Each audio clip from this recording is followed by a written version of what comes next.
Neni 242, nëse do të ndryshohet, duhet të ndryshohet në një paketë të caktuar, se për ndryshe hallet e qytetarëve nuk barazohen me hallet e qeverisë. Unë besoj që zoti Rama, si çdo qeveri tjetër, është e mandatuar për të zgjidhur problematikat e qytetarëve, jo vetëm Neni 242.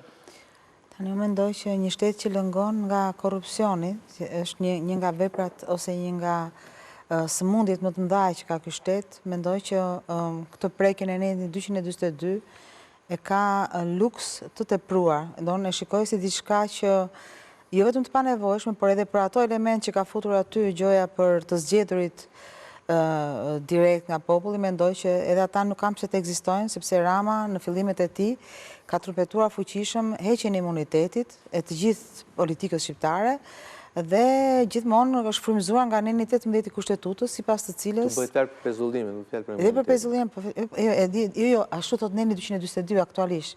Pika 1 thotë që personat që janë të zgjedhur nga populli nuk mund të pezullohen. Pra e ka për pezullimin, jo për hetimin. E ka për pezullimin. Pra që ti dhe këtë kam përshtypjen, tash ju jeni jurista kuriton të censuar. Kam përshtypjen që edhe 8 opinionet e 8 gjykatësve pavarësisht si u shprehen në fund fare, thonin që ka një boshllok, ka një paqartësi te kjo pjesa. Ose ka një dualizëm, që kushtetuta thot një gjë, kodi i procedurës penale lë të kuptohet diçka tjetër. Ligji për gjykatën kushtetuese. Për gjykatën, tjetër punë që nuk e dha ato zgjidhje, po të paktën të e konstatuan. Unë mendoj që edhe ajo që tha sot për zonjën Balluku është diçka që ne të gjithë kishim ndjesinë që kishte ndodhur, dhe sepse jam e bindur që dhe për integritetin dhe për punën që ka bërë ajo, nuk është se i ka leverdisur të këmbgulte kaq shumë, t'i bënte kashëllëk opinionit shoqëror që gjoja unë nuk jap dorëheqjen. Mendoj që është përdorur më shumë nga zoti Rama politikisht si gjest, atë e tha dhe sot, sepse unë mendoj që ai gjithmonë të flas hapur, mendoj që ka hallin e tij dhe nuk është se ka pasur kryesisht hallin e zonjës Balluku. Do në përgjithësi Rama, po të shikojmë dhe nga drejtori më i vogël, këmbgul që mos dorëzohet sepse ka atë arrogancën e pushtetarit që gjërat ndodhin kur dua unë dhe jo kur vendos drejtësia. Çka është e gabuar? Mos harrojmë edhe tani që flasim bashkë ne, drejtore juridike dhe prokurimit dhe integrimit të Akshit Shqipërisë është motra Ergys Agasi. Do me thënë, vetëm kaq po jap një element për të kuptuar edhe këtë filozofinë që e kam dorëheqjen e zonjës Balluku në tavolinë, por e pranoj kur dua unë dhe jo kur ma ofrojnë. Çka tregon edhe një arrogancë dhe një qasje prepotente të zotit Rama në marrëdhënie me pushtetin.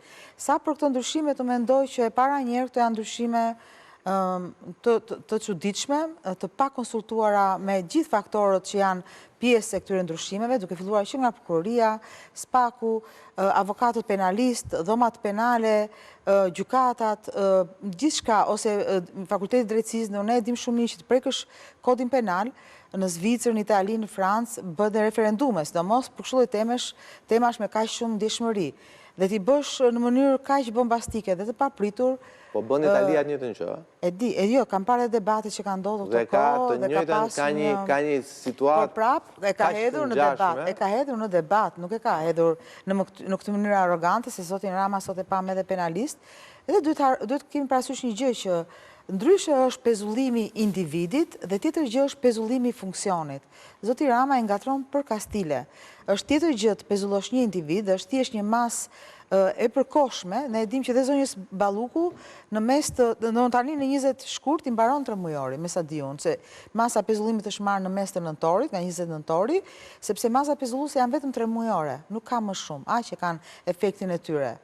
Prandaj po them që gjithë kjo, unë kam përshtypjen që është tjetër problem që ka zoti Rama, pavarësisht se fshihet mbrapa zonjës Balluku. Kam përshtypjen që ai marrëdhënien e ka me qasjen që ka ndaj drejtësisë dhe moralit që ka ushqyer qeverisjen, sepse unë jam e bindur që jo vetëm zonja Balluku, po dhe shumë personazhe të tjerë të qeverisë shqiptare nuk besoj se, sidomos kur flasim për tendera si tuneli dhe shumë tendera gjigant, nuk besoj se nuk kanë pasur vendimarrje politike për atë çka kanë bërë. Nuk besoj kurrë që ka qenë diçka personale e saj në fshehtësi të qeverisë ose të kryeministit. Jam e bindur që ka një shtrirje më të madhe. Ti themi gjërat siç janë. Por e them edhe një herë që